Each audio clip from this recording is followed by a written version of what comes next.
There are 195 countries in the world, and over 7,000 languages spoken today. With that being said, only 23 languages account for more than half of the world's population. With today's widespread use and growth of technology, languages can be interpreted and translated with the click of a button. But that doesn't necessarily mean the results are always accurate.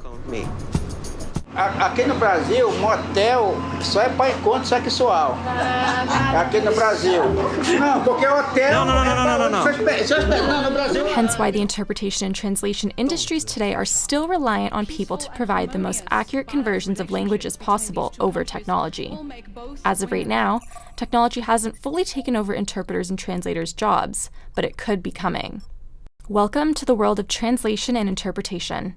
This is Behind Cultural Messengers. The first question you might be asking yourself is, what's the difference between interpreters and translators? Translation, you work with written text, so you translate written material and produce new written material in the other language. So interpreting is spoken and therefore more spontaneous language transfer or sort of mediation from one language to the other, whereas translation only deals in written texts. Alexa Alfer says people do have misunderstandings about translation. So many people think, oh, well, if you've got two languages, you can translate. So translators often get very strange requests from clients who are not used to working with translators. And here's 50 pages in Spanish. Can you translate this into German for me? I need it back in an hour. We think, no, it's 50 pages. So this is not going to be an hour. This is more like 3 days. And I said, what? But you speak German, right? I said, yes, but translators don't breathe in a text and breathe it out in the other language, and it's all sort of done and dusted within a few seconds. The fact that it takes time, that it takes skill, that it takes training and experience and resources is something many clients are simply unaware of. Fu Bing is an experienced interpreter who's been involved in training interpreters for the Chinese Ministry of Foreign Affairs, Public Security, and National Defense. She has more details of the subcategories of interpreting. We have liaison interpreting. Well, PSI actually is a form of liaison interpreting, but it's kind of specialized. I would say specialized liaison interpreting because it involves doing interpreting at the hospitals, courts, or police stations. You see, it's more specialized. Yeah, so I mean, you have kind of a specialized terminology.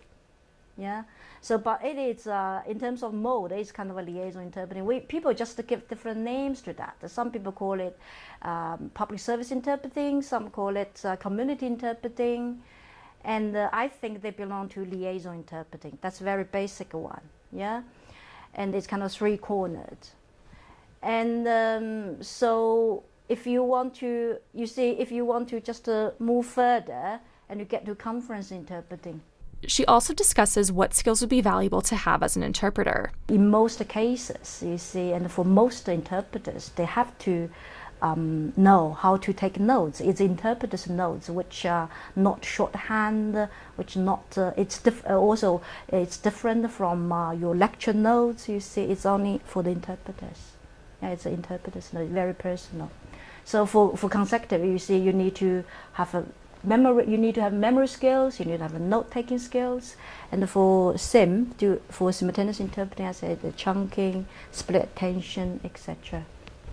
She recently held a mock interpretation conference at the University of Westminster, where Chinese students practice interpreting both English and Chinese back and forth.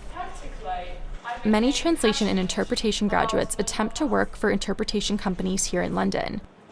Julie Jager is the managing director at a translation company called Asian Absolute. She shares her opinion on the growth of this industry and her reasoning as to why it's happening. So it's grown massively, especially in the last kind of 10 to 5 years.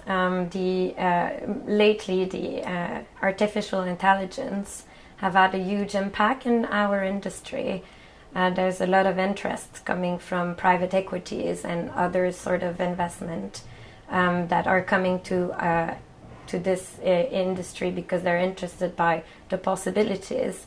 So a lot of merger and acquisition in the industry, a lot of movement, which is a good sign that things are moving and changing. It is mainly technology based, whatever is bringing about that change.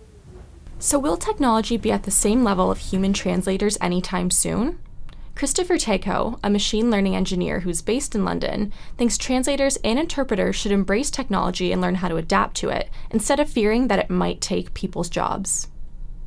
We are far from replacing human translators, especially for things that are more official, where you can't rely on machine translation because it's not perfect.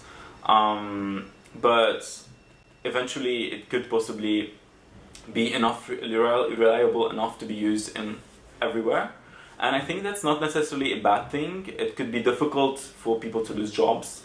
It could be difficult to replace jobs, but I think it's not necessarily bad, it's just difficult, and we can respond to it in different ways. The jobs of interpreters and translators are a lot more intricate than one may think. Although technology is looking like it could play a huge role in the future of both of these categories, there's still much uncertainty on if people and technology can work together, or if one will outshine the other. The rest is still unwritten, or also in this case, uninterpreted.